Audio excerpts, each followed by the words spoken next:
Welcome. My screen froze for a second, so I wasn't sure if the video had stopped yet or not. Happy Friday, everybody. It's Friday. It's been a minute since we've had the Labs Advisors live, so it's coming back. Yeah, what was our last one? Our panel? Yeah, family reunion panel. So that was fun though. We all enjoyed that. Yeah, we talked about buying dirt. Oh, are you just trying to get me to queue up the video? All right, fine. Here, we'll queue up the video. Yes. Buy more dirt.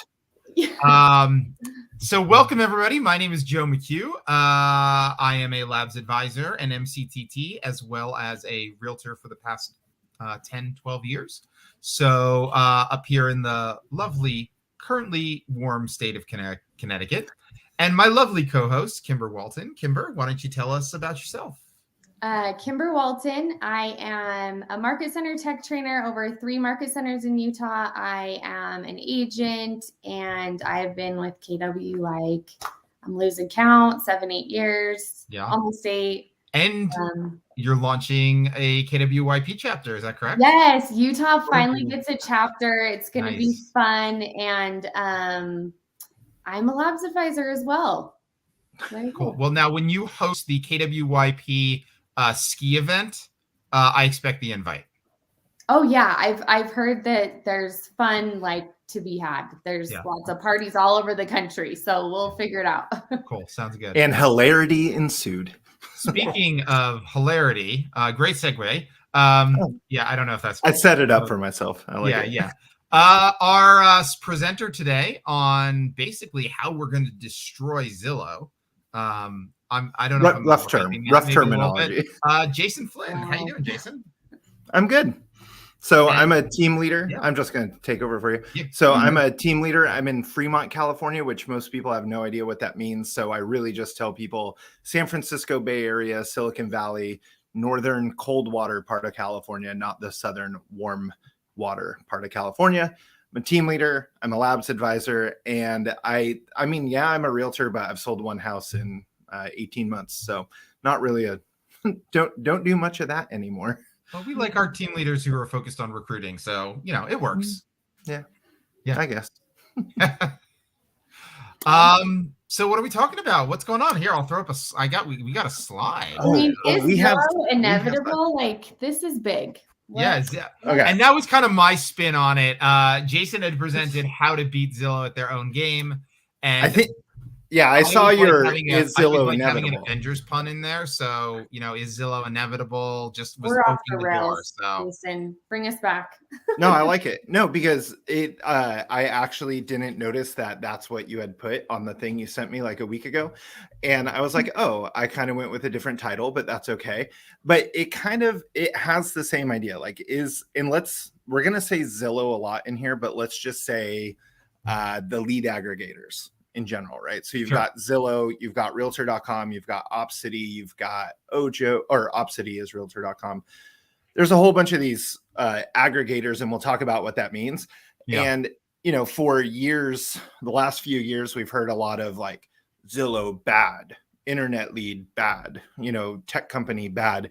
We're going to talk a little bit about how maybe they're not as bad, and then also how we can actually just do what they're doing, because what they're doing is incredibly simple. We just don't do a lot of it. Sound good?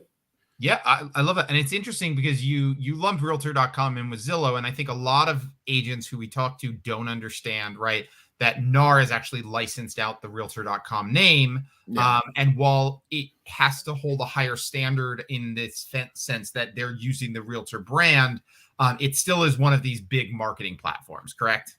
Exactly. It's an aggregator, right? Yeah. And so we'll jump ahead to that part real quick. Just an aggregator is a giant website that people go search for houses on. And then they aggregate those leads and then sell them to people that want to buy them. That's the easy way to put it. Simple. Yeah. Cool. Awesome. Well, let's dive in. Cool. So just a little more about me real quick, because that's what real estate is about. It's about us and me and egos. So again, I'm a team leader. We're right down the street from what I like to call Zucker World. So just cross a little bridge and you're right at his front door, actually. So I don't know. It's not really because of that, but one of the things living in this area, I just get really into the big tech companies and paying attention to what they're doing. And then also just, I love digital marketing in general. I have a weird little obsession with it, and specifically Facebook ads. So we're going to talk a little bit about Facebook ads in here and how you can use those to kind of do this, what I'm saying, beat Zillow at their own game.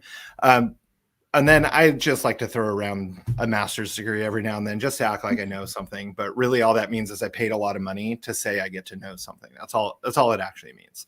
Yeah. So that's a little bit about me. And some people don't realize, like, as a team leader, like, yes, recruiting is like our 20%, but really what it is consulting agencies in their businesses.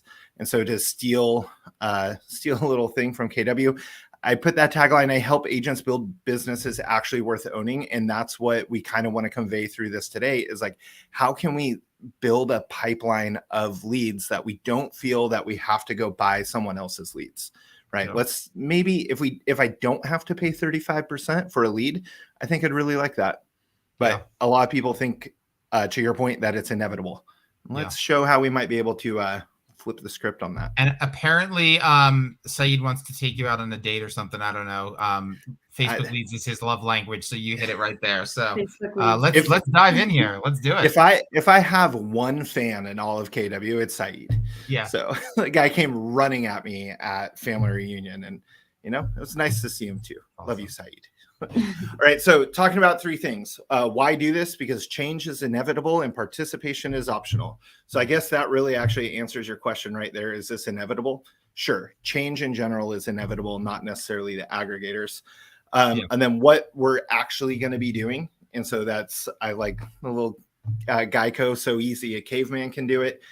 And then next steps, I don't know why I use this quote, but everyone has a plan until they get punched in the face. My favorite Mike Tyson quote. And so I'm going to give you a little bit of a plan, and then obviously things are going to change, but at least you'll have an idea of how you can implement this in your market. Yeah. And luckily this time it's not like 42 slides, it's like 12. So this won't be too painful. Let's do it. All right. So first, the aggregators. This is what we were talking about, where we're saying Realtor.com, Zillow, any of the major websites, right? They capture leads by having a really, really, really, really big website, right? So if you host an open house and someone, I forgot Redfin in this whole thing. You host an open house and someone comes in and you say, hey, how did you hear about this house? And they pull up Zillow. That's what we're talking about, right? Like, they are going to those websites because they just dominate the search engines because they're so massive. So everyone goes there, and that's really smart on their part, is to have a giant website. And I wish we could, but unfortunately, you, Joe McHugh, will never, probably, not to be limited belief, you're probably not going to build a website as big as theirs. But luckily, you don't need as many leads as they need. You just need enough for you. Yeah. So then there's the leads themselves, that agents are buying leads from the aggregators and calling it marketing, right? So like, I'll talk to people and be like, oh yeah, I spend, $6,000 a month on marketing. Oh, what do you do? Like, oh, I buy leads from Zillow. Like, okay, we'll call it marketing if you want, but really what they're doing is they're converting these people and selling them as leads. We'll call it marketing for tax purposes. There you go. I mean, you could just call it referral fees for tax purposes, but whatever you want. Yeah. And then the fees. This one's what's getting interesting, is that they're moving from a month-to-month model, right, where you might pay between $1,000 and $6,000 or 10 or more thousand a month for those leads, and a lot of them are moving to a percentage model, right? So hey, Joe, Kimber, don't pay us up front. Only pay us when the leads convert. I mean, you got to pay us like 35, maybe 38%, but you're only going to pay us when they convert. That's the model they're moving to. And for some people, that's fantastic. And for some people, that's terrifying if you're really good at converting them, right? So it's a lot of money. And then Gary really hit on this at Family Reunion this year, that the aggregators are going to need to get more money. Like, especially we saw with Zillow, Zillow's iBuyer platform did not work for them. For whatever reason, they shut it down. It's gone. Now the only way Zillow is making money right now is charging agents for leads. So the only way they can make more money, charge agents more for leads. I find it really interesting because you threw Redfin into that, but it's so interesting because Redfin is just I'm probably going to get, I probably shouldn't say this, but in a sense, No, you can. in a sense, Redfin and Zillow are very similar companies.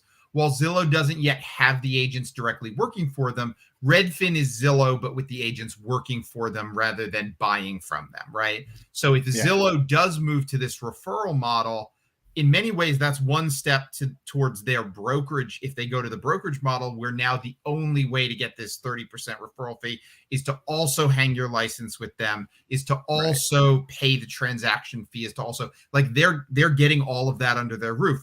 Redfin is actually just Zillow further along in the process. Exactly. And the way Redfin works, because I'll hear agents say like, oh no, I'm not working for Redfin. I just pay Redfin the 30% referral fee or whatever it is when you're an agent partner. And that's fine. Just understand that Redfin's model is we are going to run ads in a specific market that we're not currently in, but we think is the next market to be in. Yeah. So they have X number of markets. The ones that hit hot, the ones that they're getting the most referral fees, they're going to open an office and put an agent there. But that's, you know, what's funny? Smart. Before Redfin existed, that's how Gary described expansion teams, right? Redfin basically took the expansion team model and is running with it at a national level. That's all they are, is a giant expansion team. My camera is currently sitting on top of my ESO book. Otherwise, I'd open to that page right now and show the InkSpot model. That's exactly, it's Walmart, it's expansion systems. It's a smart model, and they're doing it really well. So either way, another massive website that a lot of people go to search for real estate, and they will eventually increase those fees or say, come work with us, come work for us instead. And then there's some prediction at that point of what would happen to that. Like, look at Redfin, a lot of their agents are salaried, right? And so it's like, it can just take on a different model, and that's good for some people. Not for me. Okay, but a quick note. This isn't a knock on Zillow. Yeah. It's not a knock on any of these. If anything, I'm actually saying the opposite. What they've done is actually working really well. Forget how much money Zillow's making, but it's a lot of money. Yeah. So why don't we work on duplicating the pieces of it that we can? I may not, like I kind of made fun of you saying you'll never be able to build something that big. Cool. I don't need you. You don't need to build something that big. You need to build a Joe size Zillow, right? Yeah. Enough to bring in enough business for you and for your business. You don't need a nationwide one, at least not yet. Yeah. So, you know, and I get people saying, yeah, but I get a return from these. I'm getting, you know, even a 4, 5, 6, 10 to 1 return. It's like, okay, great. So why not put this system into place while you're getting that return? So someday when the shoe drops, all of a sudden you have another system in place that you can then go, like, you don't need them. You're like, okay, great. They made a move I don't like anymore. We move on. Yeah. You know, I knew someone he was like the #1 ad spend buyer with realtor.com before they moved to the Opcity 35% model. Yeah. Overnight, they said, hey, good news. We're moving to a pay me on the back end model. And his business failed, completely crushed, gone overnight because he didn't have the margin. Yeah. And it is really interesting because, you know, you're looking at Redfin, right? You look at Zillow and you look at this kind of route in the model. Like and then you look at just a team, right? A real estate agent team.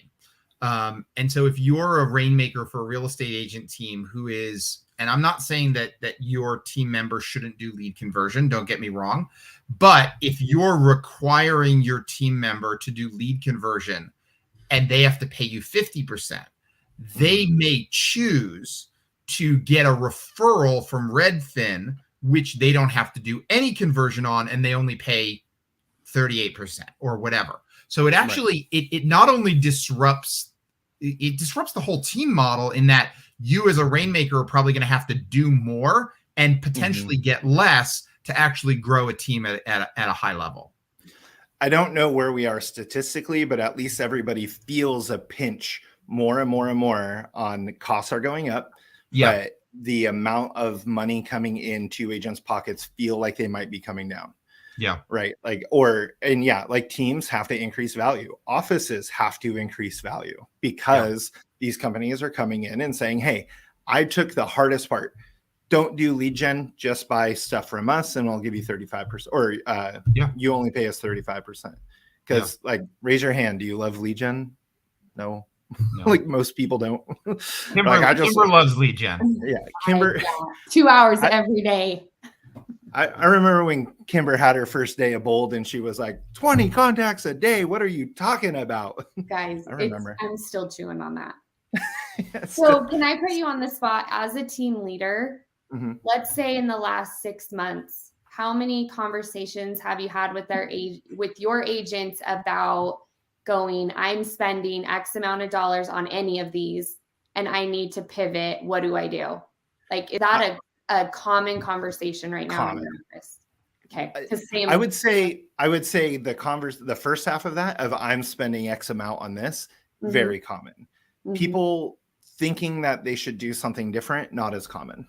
Some people, yes. And like I know like one large team outside of our market, but like one large team that finally decided to let go of Zillow, where they were just hanging on to it purely because Zillow does have a model where if you give up your spot, someone else is taking it and you don't get back in. There's like whole markets where if I went right now and said, hey, Zillow, I want to give you $20,000 a month in ad spend, they'd say, I'm sorry, we don't have enough leads, right? Like we're not even generating enough to feed everybody. Yeah. But yeah, I hear it a lot that people are doing this, and that's a little bit why I'm pretty passionate about this, is to say, look, you can be doing a lot of this on your own using technology. It doesn't necessarily have to be Command, but Command does make it pretty easy to duplicate what they're doing. And I have a couple of examples of that. And so it's like, start building this now so that someday if you decide, maybe you just decide you don't want it anymore because your own system's doing better, fantastic, you can turn it off. Don't get caught with a hot potato, you know, when all of a sudden, hey, no more leads for you. Oh crap. Because like overnight with the Zillow iBuyer, again, I know someone that was one of the top iBuyer buyers where he was benefiting from all the listings. All of a sudden Zillow snapped their fingers, no more listings. Oh, okay, crap. There goes my entire business. Well, don't get caught. Talking about competing with Zillow, right, is if, and I'm totally bringing this on a tangent and I apologize, but I know agents who have 5 or 6 investors as well as themselves who will, so they come to every listing appointment with quote unquote iBuyers, right? Yeah. They have those people willing to buy the house so they can present that exact same, they don't have the national reach that Zillow does, but they sit down at a listing appointment and says, look, we can sell your house on the market for this amount, or I have, 3 people right now and this is what they're willing to pay and they're not going to do inspections and you can close within 2 weeks. And so there's you have those options even if you're a single agent. To your point, I might not ever be as big as Zillow, but I can compete with the concept. Yep. And we are actually going to talk about how you have something to offer that Zillow can't ever offer. And like, spoiler, it's you. Like Zillow doesn't offer you. Zillow's a website. Like that's all it is. There's no personal connection. Fun fact, Zillow has tricked us. Zillow can have me if I pay them to have me, right? Which that's just so funny. Like I pay Zillow to have me as a resource. Yep, exactly. This slide is going to break it down because honestly, I do run into people that don't understand how this works. Like this is Zillow's pipeline right here, right? So a visitor finds Zillow somehow, mainly because there's ads. It's a word. What's your Zestimate, right? Like they've done a good job of getting their word out there. Everyone knows who Zillow is. So someone can go on their website and search. Like you've probably all, realtors, we've all been on Zillow before, so we probably already have accounts. But go back and see what happens, like go in incognito mode and see what happens when you search for a house. They'll let you search all you want until you want to save a property, share a property, until you want to do anything beyond searching. Then all of a sudden they're going to pop up a little window and say, hey, you got to register. But when you're initially registered, they really only want your email. They don't care about your phone number. They don't care about anything. They just want they're just looking for your email address. Yeah. And that's what's funny if anyone's ever watched my stuff about Facebook ads, I'm always talking about get name, email, phone number, name, email, phone number. Zillow's smart enough to say, I only need your email. And that's how we're going to convert you. Because then their next step is over the next 12 to 18 months, all they're doing is sending you emails. And if you logged in on the app notifications, that's all it is. Yeah. And they're like drip, drip. Here's a bunch of emails. I went through mine. I can't remember if I put a screenshot of this in here. We'll find out. It'll be a nice surprise. I typed in Zillow in my email and I get like 6 emails a month from Zillow. I never open them because I don't really care, but I can go back and see for the past probably 6 or 7 years, I've gotten 3 or 4 to 6 emails a month from Zillow. That's all it is email. Until someone takes that final step and they say, I want to schedule a tour. I need more information about a specific property. I want to call the agent. Now Zillow is suddenly like saying, hey, okay, well, to get this much information, I need your phone number because we're going to give you a call real quick. Yeah. You pop in your phone number. They're going to call you hot potatoes. Like, I'm using hot potato reference today. Apparently that's new. It's a thing. I don't know. It happens. Bringing it back. I don't know the last time I talked about hot potatoes. Maybe we'll move to musical chairs in a minute. I'm not sure.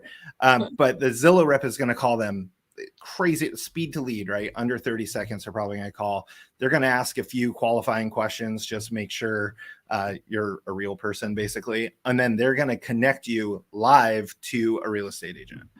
Right. So, wow, what convenience for the buyer. I click this button, I get connected to a real estate agent. Right. Yep. And 2 a.m. Well, actually, I doubt they do it in the middle of the night, but it works pretty well. Now, here's the catch. It's no longer the listing agent.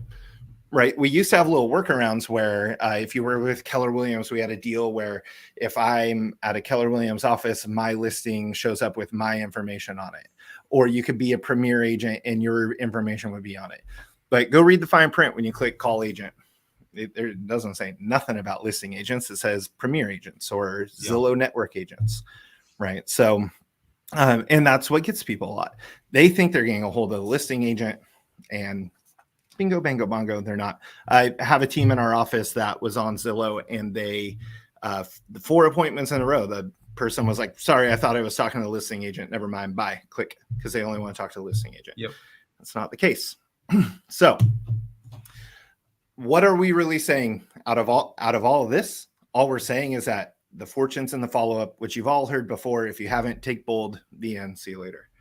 Right. Like it's simply, they are following up better than you, better than me. I'm terrible at follow-up. I admit it. Like they're doing, there you go. Bingo, bango, bongo, Jason. They are doing follow-up better than you are. And why is that? Speed. Okay, speed. Okay, 1, speed to lead. But even after you've talked to the person, how are they doing follow-up better than any of us are? I mean, they have it. I'd say a couple levels. One is systematized, right? Mm-hmm. Another is just grit, right? And they can, look, the CEO of Zillow is not calling these people, right? That's not his thing. He has a guy in a chair, and when that guy gets tired of doing it, he puts another guy in the chair, and they're just told call and call and call. Like it's. And honestly, Zillow's not calling them. For the most part, Zillow's barely calling them. That's where they hand it off to the agents to call them. The main thing is when someone raises their hand, gets on Zillow for the first time, I'm going to go explore what houses are for sale in this neighborhood. To when they actually buy, statistically has been shown to be 18 months. I mean, I'm currently setting up a 2-year plan from the time you put them in your funnel. Yep. And that's what you have to do. And it's, I mean, honestly, like this is sad for some people, but a lot of these agents aren't in business in 18 months. They've moved on.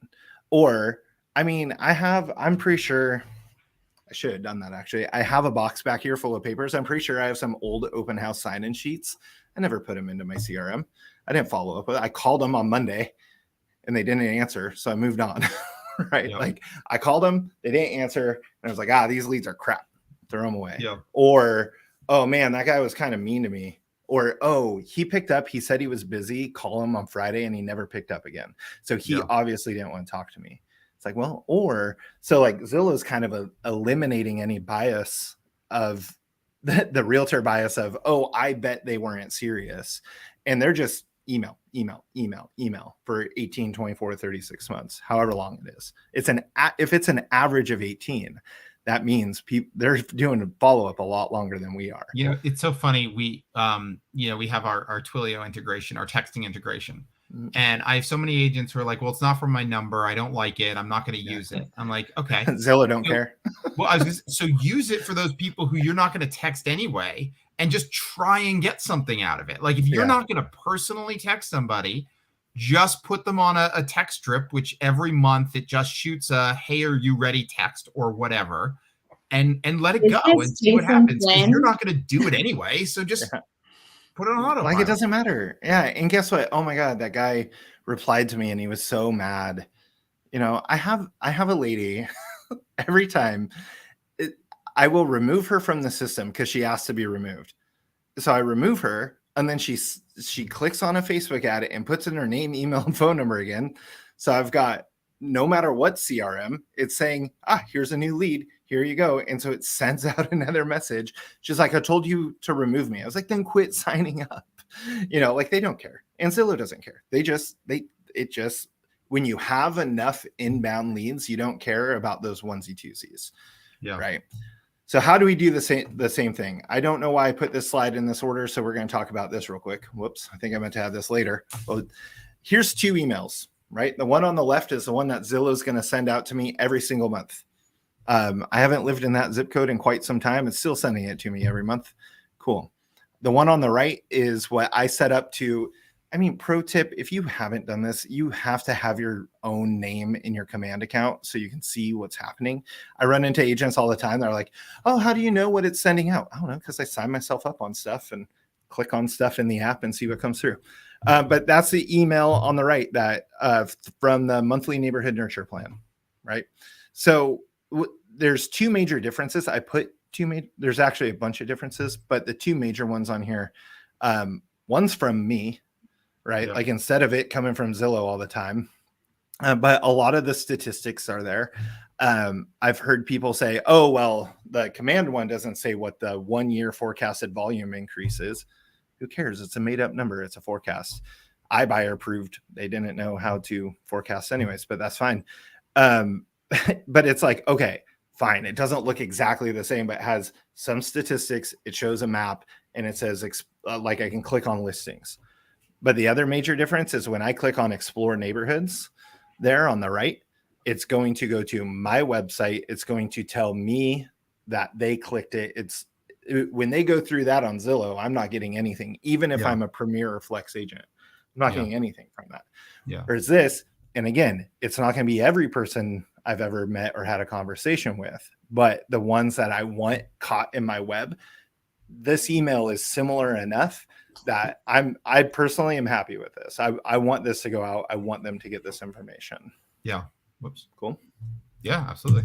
Hey, I have a question. So when you get a screenshot of a home or maybe just a link share from Zillow or Redfin, hey, I want to go look at this house. What is your first thing you do? I don't know if I'll give my real answer. I'll give my real answer and not not an answer people would expect necessarily. My real answer is if I have someone that is consistently always searching in the same platform, I very likely am going to respond in their same platform. I'm going to invite them onto my platform. Oh, hey, like the very first time I'm going to send them a text back from my app so I can say, hey, here's the property. And then if I keep getting stuff from them in Zillow or Redfin or whatever, I will actually adapt to them and say, okay, great. Like you're clearly into this for whatever reason. Change is hard. I don't want to, disrupt anyone. But as I get closer with them, I show them why they might like quit clicking.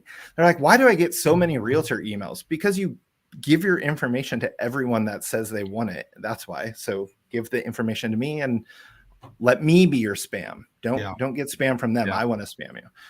So there's your answer. I follow whatever they want. I do give them an opportunity to join. It's similar to an answer, which is I always say, why do we do the disc profile? Right. Number one, it's to know yourself. It's to know how you behave. But more importantly, it's to know how you behave contrast to somebody else's disc, right? Mm-hmm. So if I'm a high D and I'm talking with a high I or a high S, I can't be a high D. I actually have to pull adjust back. myself and pull it back. And I have to be the person. We call that mirror and matching. You're talking about digital mirror and matching, where now you're basically using the platform that they want to communicate to mirror and match their behavioral style. Yes, that's what I meant to say. That was good. The reason why Brilliant. Brilliant. I will say though, one of my biggest pet peeves is when I see, I follow a lot of agents on Facebook, Instagram, wherever. And when they say, I got a new listing, check it out, and they drop a Zillow link. Like you just gave anybody that's going to click on that now. And you'll get some shares and they're going to share it out. Well, if anyone said, I want to contact that agent, it's going to go to them. Whereas if you have almost any website like that, is not, there are so many options you can do where that information is going to come back to you instead of giving it to the competitors. So you're actually, so it's so funny because you're hitting on something that I'm so torn over, right? Which is, what is the absolute best way to generate business for free off of Zillow? Just answer that question. What would you say? For free off of Zillow? I don't know. Yes. Host open houses. Host open houses, right? You know the way to be most effective with hosting open houses on Zillow? Ooh, are you going to say share their links? No. Okay, I don't know. Have a lot of reviews. That way people already know who you are before you walk in the door. But here's the catch-22. If you get reviews on Zillow, you are asking your clients to give Zillow their contact information. So you are essentially like, the only way to cheat Zillow actually hurts you. So it's not really cheating Zillow.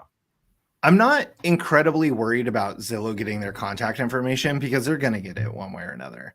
Like my favorite way of them getting seller information is it'll say your address is your Zillow value is $450,000 because it's a 3-bed, 2-bath, 1,600 square feet. You'll be like, what? It is 1,615 square feet. And there's a little button that says, are you the homeowner? Claim this home. And they're like, yeah, I'm going to claim this home. And they get all angry and they go in there and say, this is 1,615 square feet. And they go change it. Well, in order to change it, you have to give all your information. And so then all of a sudden, I wonder if they purposefully what if you purposefully put in the rounded the square footage down, just to get people to, I mean, I'm not saying they do, but I'm saying if I were an evil tech genius, I would probably do that. It's probably what it is agents don't check this stuff when they put it in the MLS. They just put whatever they're told and they just plug it, or they put in whatever it was before by the agent before them and before them. But that's a whole different. And just to be clear, I'm not calling anybody an evil tech genius. I'm saying if I was an evil tech genius, yes. You could be an evil tech genius. All right, so here's how you're going to copy exactly what they're doing. Another bingo, bango, bongo moment, if that's what I said. Bingo, bango, bongo, right here. There you go. Got it. All right. So step one, you have to have some people in command to do this. Or, I mean, I'll be honest, or some other CRMs, but there is, to get them looking like that, it has to be in command. And you don't pay, you're getting it with your KW Tech fees. You're not paying extra for it, right? There are a lot of great systems you can pay a lot of money for that do a lot of the same stuff. If you're not going to do it, don't do it using command instead of not doing it for the $500 a month program. Just use what we pay for. Yeah, or at least try it. Give it a go, because things have changed a bit over the last while. And Matt Green on stage at Family Reunion had a good point about most people in the company are either individual agents or a very small team.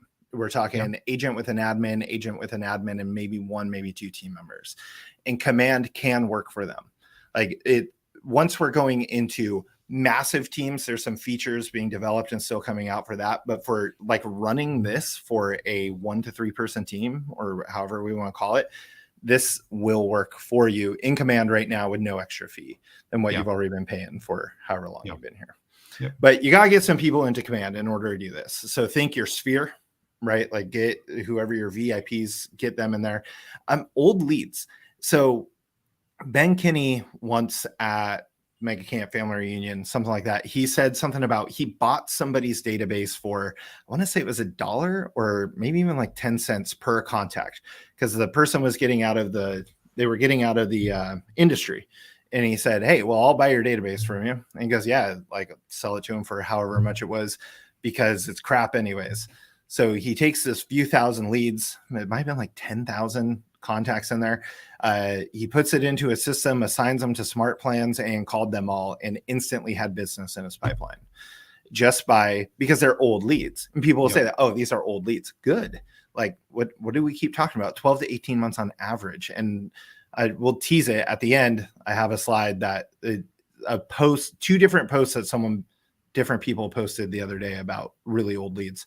But new leads, so your open houses, when you go do open houses, when you go door knocking, circle dialing, whatever you're doing, get those leads, just plug everyone in there, and we'll talk about how you're going to assign them smart plans. And then again, I love Facebook ads. It's easy way to just get a whole bunch of emails. Yep. But again, but they always give me bad phone numbers. I don't care about phone numbers right now. I care about emails for this play. Yep. I care about emails. Yeah, and it is funny. I was having this conversation with somebody earlier. I'm assuming, were you in the business when Craigslist was a huge thing?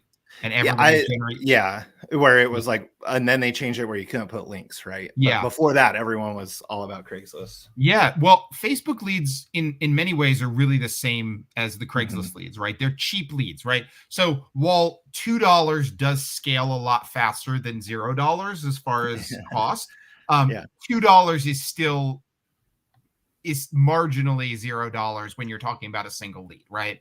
And if I need 100 leads and it's $2, it's $200. Yep. And the average commission in the US is around $7,000. Yeah, and you should convert 1 to 3 of them depending on how well you do your follow-up, right? And Craigslist was the same thing, only it was $0, right? You would generate 100 leads a month if you were consistent on that, and you can get 1 to 3 pieces of business from that per month. So you're still you still can really convert at a high level on this. As long as you were actually doing it and following up with people. Yeah. Right. And we got Justice Roy saying he loves what we're talking about here. So friend of the show and also previous guest. We'd love to have you back, Justice. So thanks for commenting. Friend of the show. Friend of the show. Then you're going to assign them smart plans, because this is the part that everyone's not doing, is the follow-up, right? So that monthly neighborhood monthly neighborhood nurture. Sorry, my camera is like right in the way. Monthly neighborhood nurture smart plan. You could do bi-monthly, monthly, don't really care. Just get them going. These aren't your friends, family.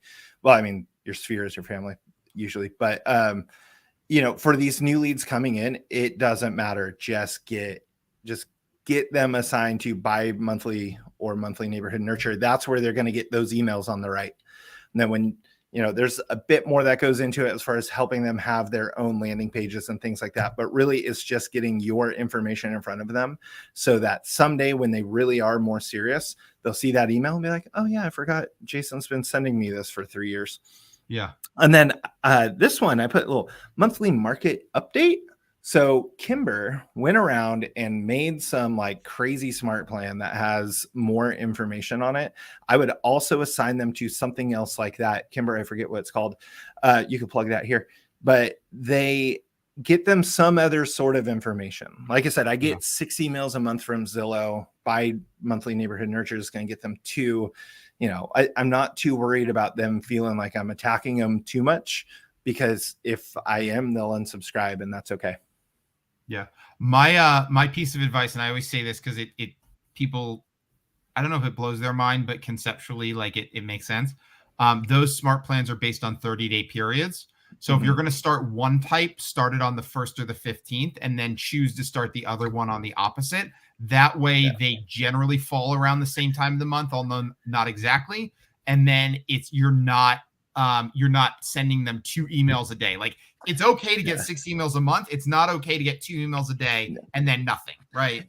In a way, I was just thinking about this. You almost get noticed too much if it's all in one day. Yeah. I want it enough that they notice me sometimes, but if it's like, hi, okay, it's too much. And I'm notorious for not unsubscribing to stuff, and I would unsubscribe from that person. Well, have you ever accidentally subscribed to something with 2 different email addresses, and then you get both those emails on a day and they both feed into the same inbox? Like that's my life right now that I'm trying to undo because I have my KW email in another one. Yeah. And it's annoying. It's just annoying if you get 2 in the same day. Yeah, Old Navy needs to calm down. Just kidding. No, so for the smart plans, I just like Joe said, I would assign like my generic, like here's real estate specific content. I try to do that the 15th of the month, start it on the 15th. And like you said, it's a 30-day revolving window. And then the market email, I have a 1 email smart plan. So you have to activate it every month, but that's what happens with the data. It comes out every month. So that one I always shoot to fire on the 1st. So then I'm pretty spot on with the timeline and then not overwhelming them. But yeah. It's get them emails. And I do think people are very afraid of unsubscribes, right? Like, oh my God, this person unsubscribed from me.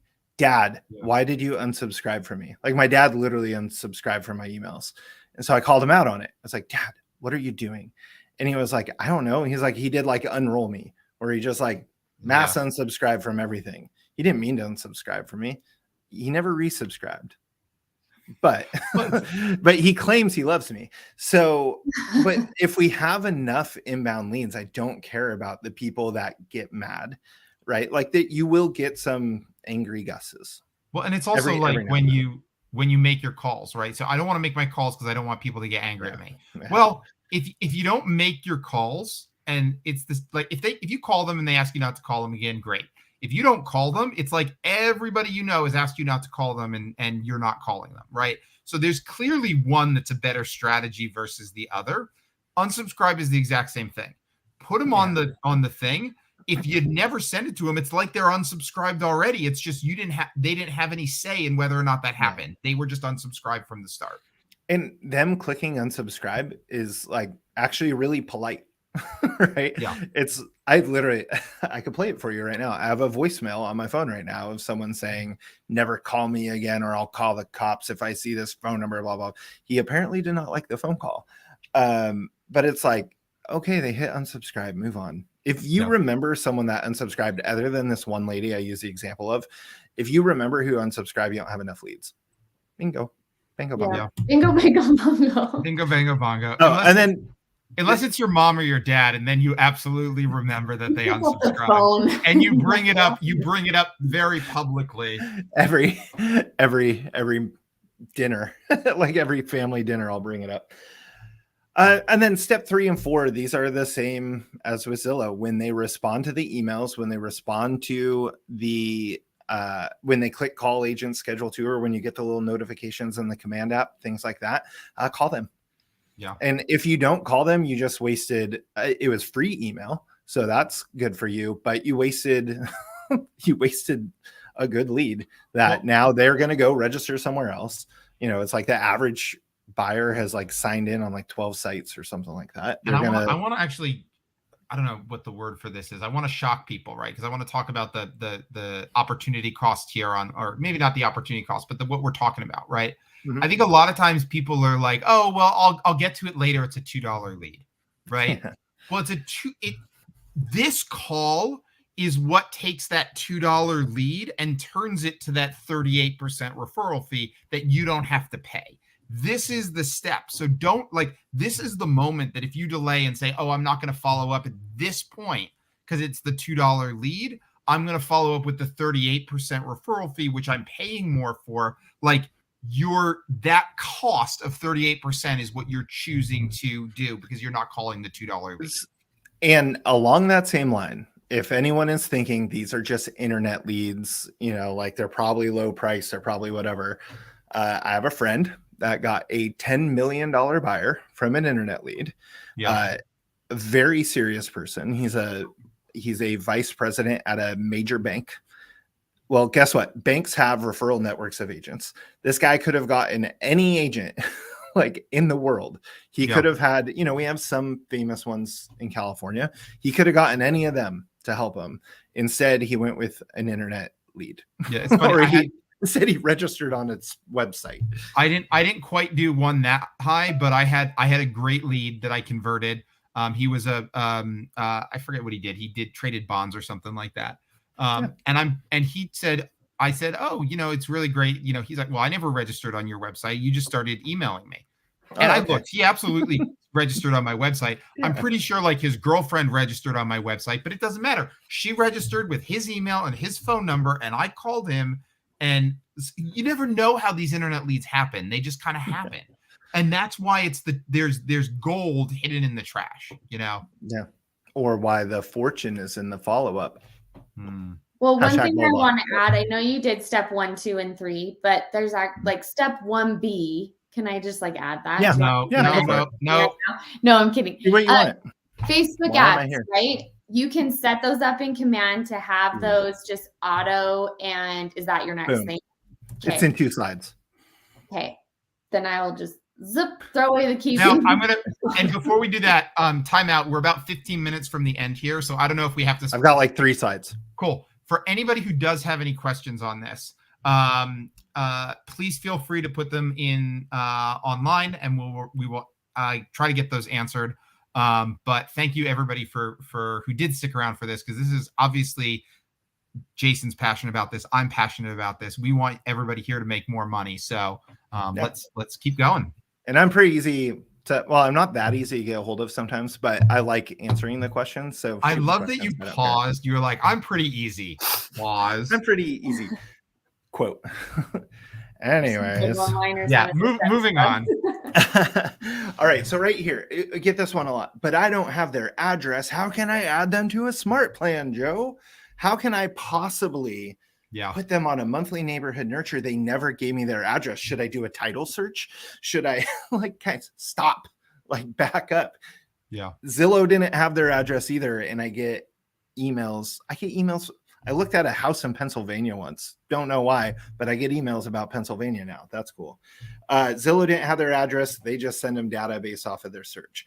So if they were leads from Facebook ads, most of the Facebook ads you're running are usually about a specific property or a neighborhood. Send them emails, attach the address of that property in the monthly or in their profile. So then that way it goes out on their monthly neighborhood nurture. If they're from open houses, the exact house that you met them at, put that in there. And if it's your sphere and you're like, oh, they live in, I don't know, wherever Kimber lives in Utah, you're like, great, somewhere. It's not Provo, South Jordan. Definitely not Provo. Is it South Jordan? Yes, that's correct. Bam, nailed it. I know 2 places in Utah.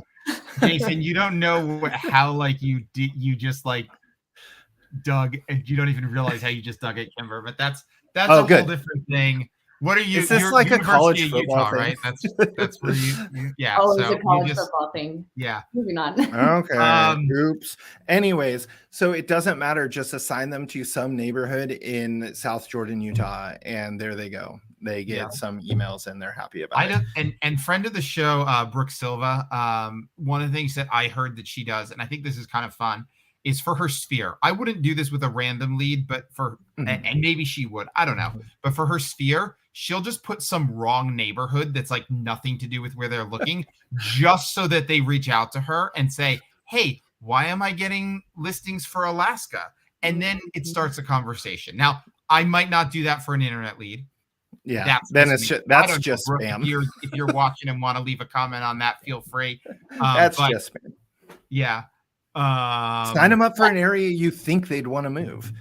Great. Here you go. Here's, Kailua, for your Hawaii. Sphere, if you've ever gone on vacation with them, if you know where they lived before they live now, people are always interested in what's going on in their own old neighborhoods and where they vacationed. So you have lots of opportunities to do that. So, yep, there you go. These 4 sources, you've got your sphere. I'm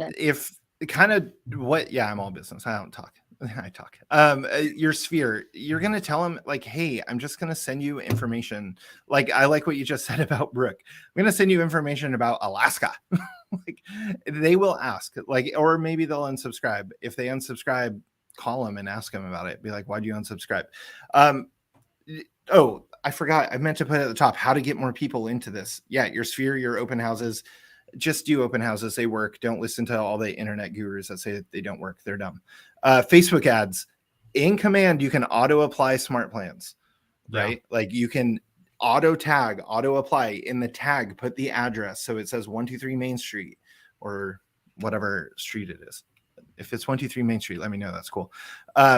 Like have it actually do stuff, but you will have to assign a neighborhood manually. Darn.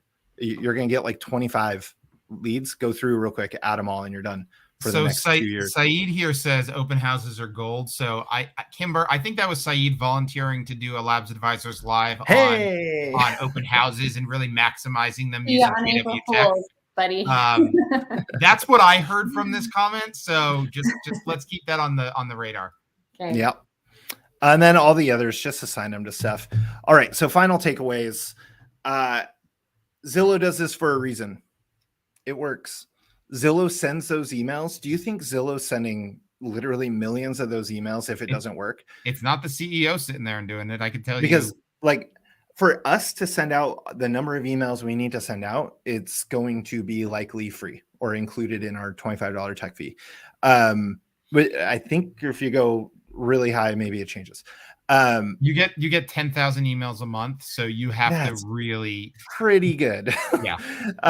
Okay, and even if you go beyond that, cool. But Zillow is sending out it is costing Zillow a lot of money. I don't know how much. It's costing them a lot of money to send those emails. They're not sending them if they don't work. So do it. Yeah. Their system's much more sophisticated because they need the scale and we don't. I only need to reach a much smaller fraction than they need to. And it is, I say literally free. Someone come tell me, but there's a tech fee. That's fine. Or you pay a split. I don't care. Whatever. It's basically it's a sunk cost, right? It's already the cost of being a you already paid for it. Yeah. And then you have leads sitting around doing nothing that are ready to transact. So you might as well go do this right now. And then I have one more final takeaway because I've thought about this later. All right. These are 2 posts. These came on Sunday. These were Instagram stories. The one on the left is from someone around us. He posted this saying, recently took a listing from a lead that came back in 2014. So this lead came in 2014 and they assigned it. So before Command existed. And then so let's not blame him for not using Command for this. And then he had it in, this is Commissions Inc. You can see it right there. And it followed up for 4 years. And now they got a listing out of it.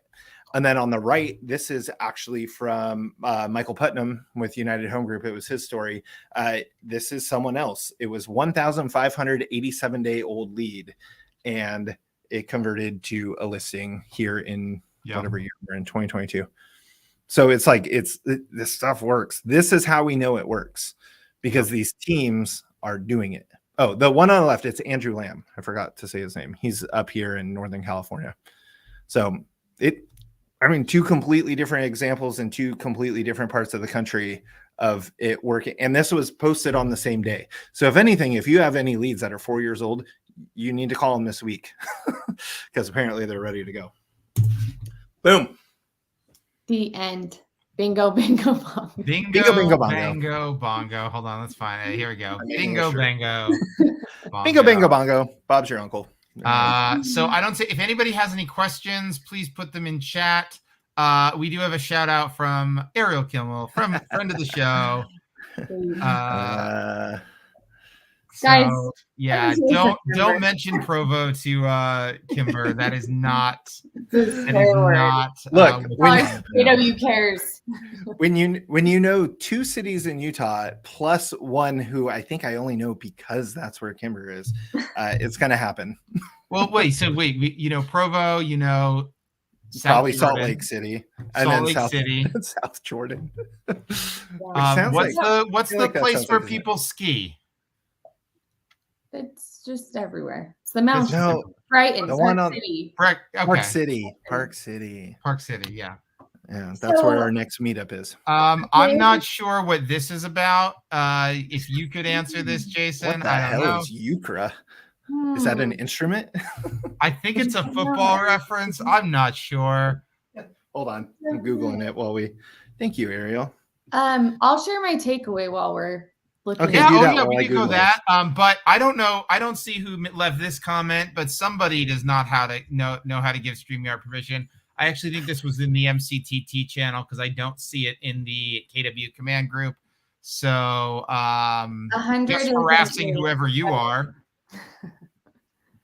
A. for not doing that. Ariel, I do not play that card game, but I'm now going to look it up. And I don't know why you asked, so text me later and tell me. All right, Kimber, what is your takeaway from today? So, big takeaway is we focus a lot on follow up, I think, with our SOI. I think an agent that has a business running pretty smoothly is getting enough business from their SOI that they really don't look up much and see what's happening around them. I think this whole conversation is a perfect opportunity to make yourself realize you're missing part of your job as an agent, which is also building your database. Yeah. And if you laid out Jason's last slide, there's options to hold open houses. There's options to, advertise online. And usually I like to throw this one out because then it does lead people to advertising online. Or we can go door knock and everyone's like, oh, I don't do that. Oh, never mind. I'll do Facebook ads. Never mind. I'll post Facebook ads. But this is a huge opportunity for us to continue building our database, and we need to focus on it more. Like I'm talking to myself, but who is already in your SOI is just a portion of what you're needing to follow up on and continuing to focus on. And I love that. And you know what's interesting is this strategy, what we're looking at here, actually doesn't you can use all these together, right? So in that, like if you're doing open houses, you should be running Facebook ads on those open houses, right? Don't just consider it being like, oh, this is my open house channel, this is my Facebook channel. Like we have the ability with our technology to kind of cross-platform these. And then also think about your sphere, like give them a call. What if, if let's say you're doing a luxury property and you have somebody who has never seen a bathroom with heated floors, give them a call, right? Tell them, hey, come to this open house, check this out. It's really cool. At the very least, come say hi to me and see what I do for work. Because here's the cool thing. Even if they can't afford that $1 million house, you're doing what we talk about in the MREA, which is creating mind share for real estate, right? So we can actually use all of these strategies together. Let's not just think of them as these silos. And that's the piece, Jason, that I think you mentioned earlier that Zillow doesn't have, which is you, right? The ability to be you and to be the best version of you in a way that they can't do that. So I'd like to say, I'm going to modify what I said too. They don't have that yet, right? They don't have right now. They have a lot of random agents. They don't fully have that yet. And that could come down the line eventually where then suddenly they do have a lot more of the you or someone a lot like you. Or this is the part. So remember when okay, totally going off the rails now, guys. Show's over. Let's do it. Feel free, like you can leave now. We're going off the rails. Let's do it. You have the ability to have Google call and make reservations for you with like an AI that just knows how to very specifically talk to people who are making reservations for restaurants, right? Okay. If you were to take 2 years ago, 5 years ago, 10 years ago, and somebody were to say that was a possibility, you would be like, yeah, I've dealt with AI. I've dealt with stuff that's not going to happen. I can imagine a day where there is just an AI that can call these people and they have no idea they're talking to a computer. Everything is generated. Everything is done. They are being converted to an appointment with an agent all through an AI. So to your point, again, off the rails, we can be replaced if we're not willing to put in the work. I have an agent in my office that thought he was interacting with me and he was talking to an AI chatbot. And he said he was testing a system, like a system we were kind of just messing around with. And he was testing it, like texting me as if he was a buyer and I was responding to him as if I was an agent. And he goes, yeah, that was so cool, blah, blah, blah. And I was like, what are you talking about? Like, I didn't know he had logged in to try it. And granted, I don't know. I went back and looked at what the conversation was. It wasn't as high level as I hoped he would have noticed right through it. But I mean, he had a real conversation with a robot and it worked out pretty well. Well, that says maybe, Jason, you got to work on your interpersonal skills a little bit. If he Yeah, maybe. you with the robot, yeah. He's like, oh shit, maybe it's me. Maybe I'm the robot. Am I self-aware?